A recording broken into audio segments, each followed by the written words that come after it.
Então, nossa primeira aula, regras de associação. Então, as regras de associação são conjuntos de modelos matemáticos para identificar padrões em dados categóricos. Então, agora aqui a gente só vai trabalhar com dados com strings. Fornece padrões que são claros de interpretar, do tipo, se isso, então aquilo.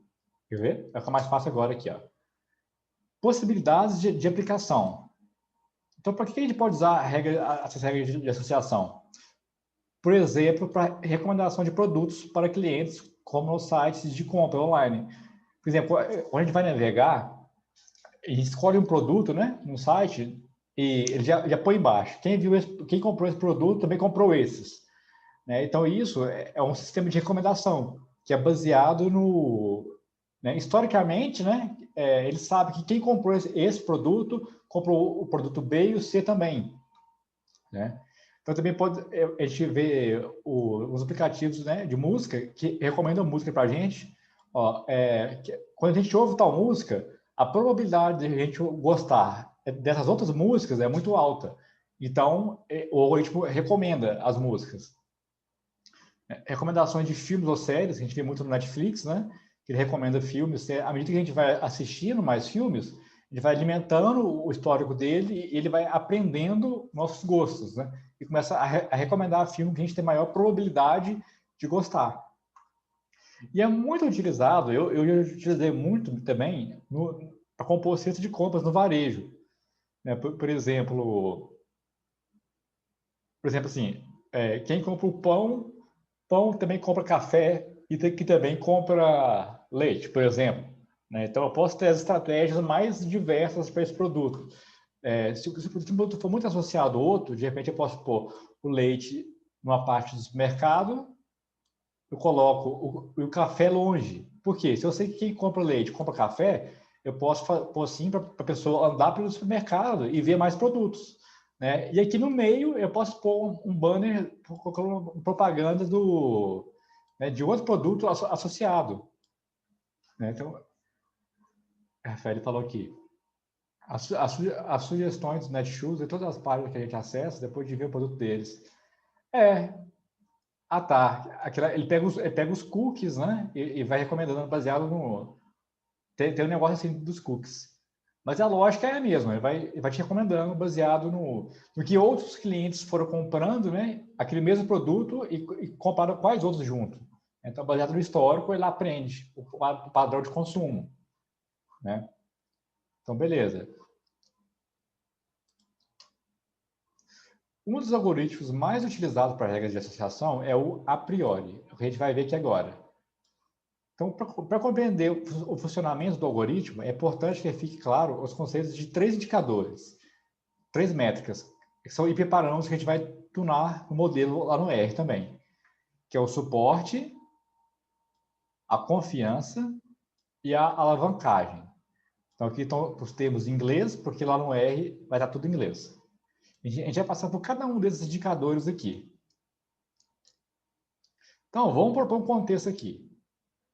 Para entender melhor o conceito de suporte, confiança e alavancagem, iremos utilizar um exemplo prático. Vamos lá.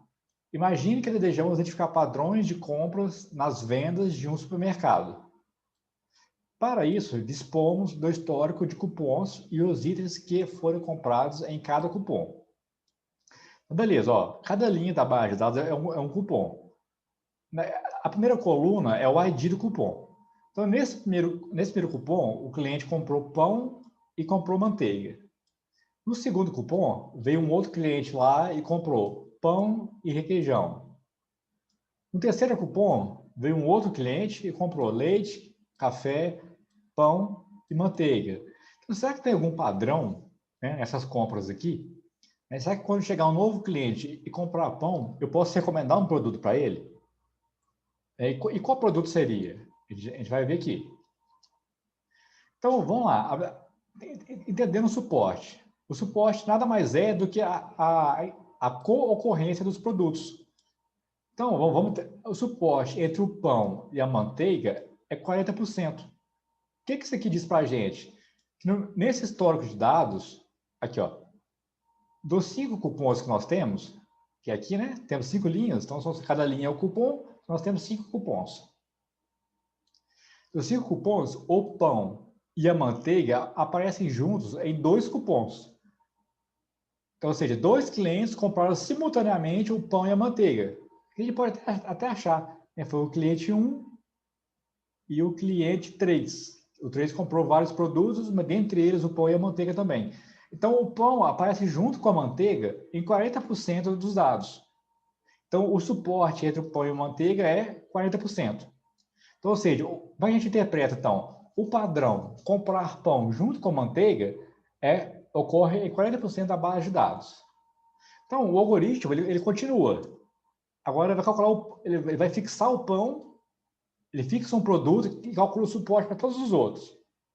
Então, agora o suporte entre o pão e o requeijão. Dos 5 cupons que o pão e o requeijão aparecem... Não, aliás, perdão. Do total de 5 cupons, né, o pão e o requeijão aparecem juntos em um cupom.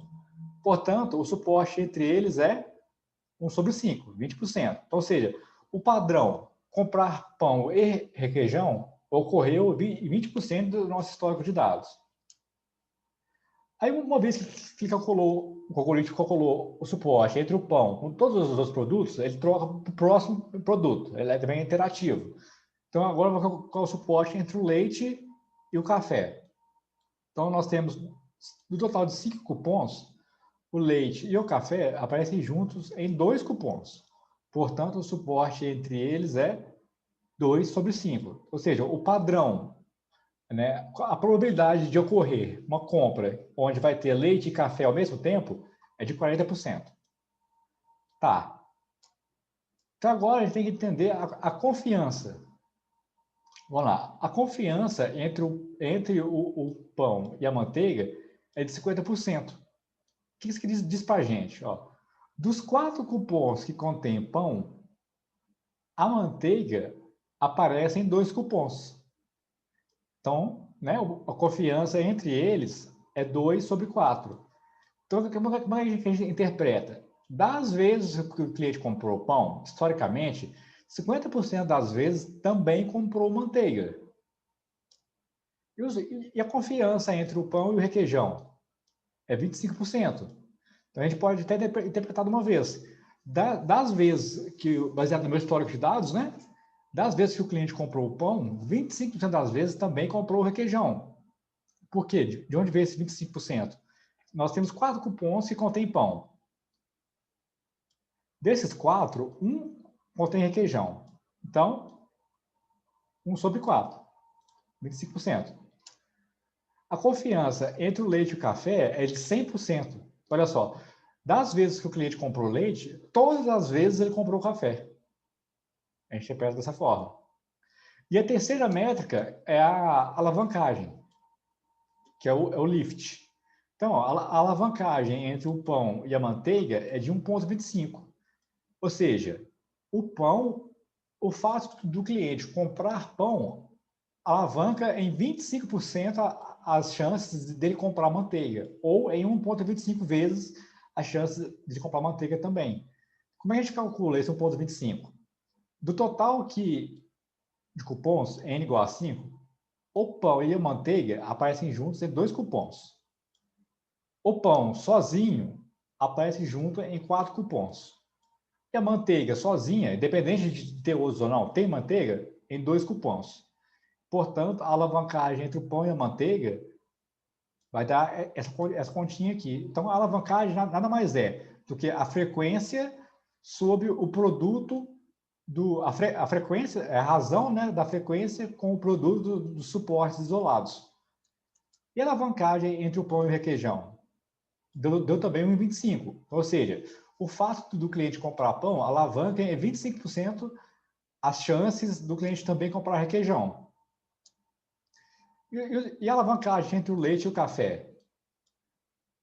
É 2,5. Então, ou seja, o fato do cliente comprar leite aumenta em 2,5 vezes a chance do cliente comprar o café também. Então, se um cliente comprar leite, o que a gente pode recomendar para ele?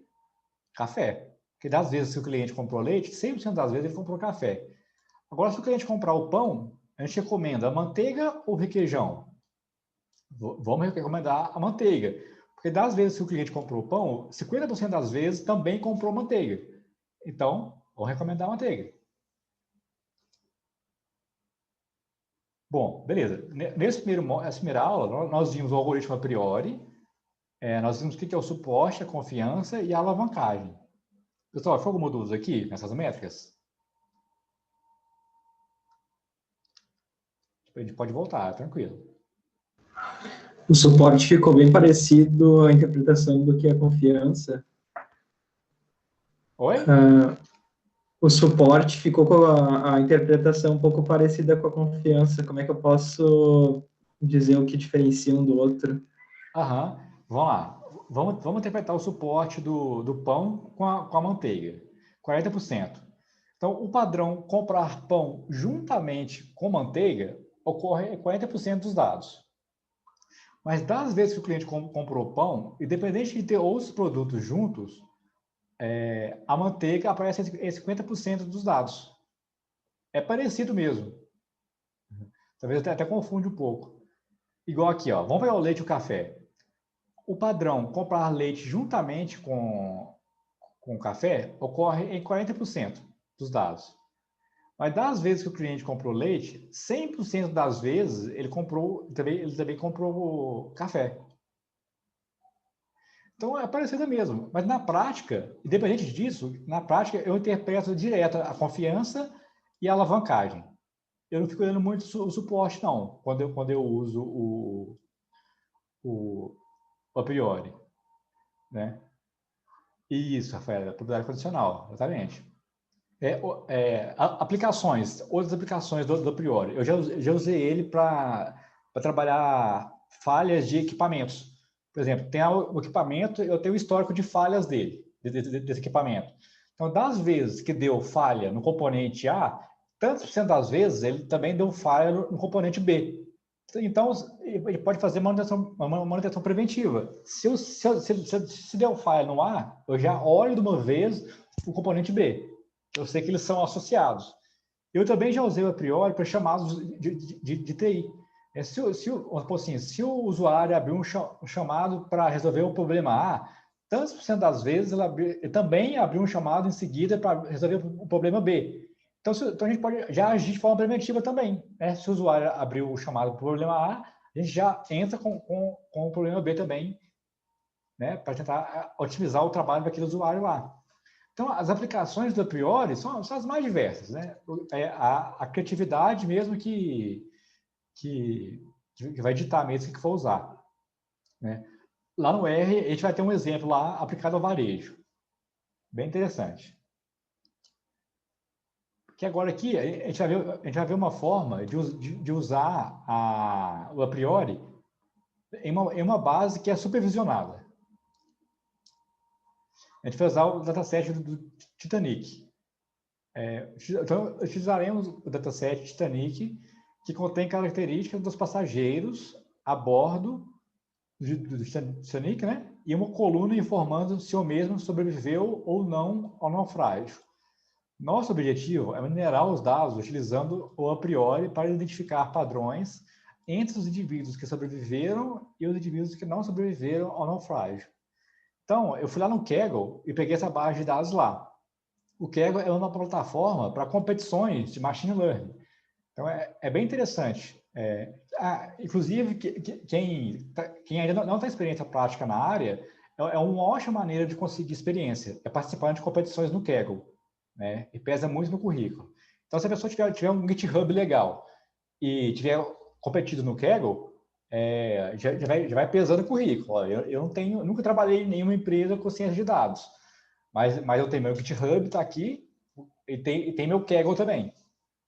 Então, é legal. Isso, o José Alberto falou. Esse dataset ele é muito conhecido, do Titanic, ali no Kaggle, quem participa no Kaggle. Então, as variáveis, né, ou seja, as características dos passageiros disponíveis no conjunto de dados são a classe que a pessoa estava, né? Está na primeira classe, segunda classe, terceira classe. Tem o gênero, né? Se é masculino ou feminino. Nós temos a faixa etária, nós temos a quantidade de irmãos e ou cônjuges a bordo, a quantidade de filhos e ou pais a bordo, e se a pessoa sobreviveu ou não sobreviveu. Então, ó, o que a gente pode fazer no a priori? A gente pode fixar o lado direito. Então, eu fixei, sobreviveu, e falei com ele, ó, ache regras para quem, ache padrões relacionados a quem sobreviveu. Então a gente pode até olhar aqui, ó, o padrão, ser da primeira classe, ser do gênero feminino e sobreviver ocorreu em 10% da base. Ou seja, se você, o passageiro for da primeira classe e for do gênero feminino, 96% das vezes ele sobreviveu. Concluindo, se for da primeira classe do gênero feminino, ele tem 2,55 vezes mais chances de sobreviver. Vamos interpretar essa regra aqui. Ó. O padrão, se ser da primeira classe e não ter nenhum filho a bordo, e sobreviver ocorreu em 11,1% da base de dados. Das vezes que um passageiro era da primeira classe e tinha nenhum pai ou filho a bordo, 60% das vezes sobreviveu. Concluindo, o fato de ser da primeira classe e não ter pai ou filho a bordo aumenta em 1,58 vezes a chance de sobreviver. E agora o contrário. E se eu fixar no lado direito, não sobreviveu? Então, ó, se o passageiro for do sexo masculino, idade de 30 a 40 anos, e não sobreviveu, esse padrão ocorreu 21% da base de dados. Ou seja, se for do gênero masculino, idade de 30 a 40 anos, 84% das vezes ele não sobreviveu. Então, ele tem 1,37 vezes mais chances de não sobreviver. E se o paciente for da terceira classe e tiver 30 a 40 anos e não sobreviver, esse padrão ocorreu em 18% da base de dados. Ou seja, se o passageiro for da terceira classe e tiver a idade de 30 a 40 anos, 75% das vezes ele não sobreviveu. Concluindo, ele tem 1,22 vezes mais chances de sobreviver. Né? Se o lift for abaixo... Oi? Desculpa interromper. Eu não entendi a diferença do suporte com a confidência. Ah, tá. É o que o Felipe tinha perguntado agora há pouco. O suporte é a ocorrência dos 3 itens aqui, ó. Do sexo, da idade e sobreviver. Então, tá. É a confiança de tudo. Isso, é conjunto. A confiança é o seguinte: das vezes que era do gênero masculino e idade de 30 a 40, 84% das vezes sobreviveu. Ou seja, o restante não sobreviveu. Entendi. Entendeu? Ficou claro. Beleza? Então, o suporte, você olha o X e o Y. Na confiança, você olha o Y, mas em relação a X. É um pouquinho confuso mesmo. Beleza? Nós vimos como a gente aplica a priori uma base de dados supervisionada.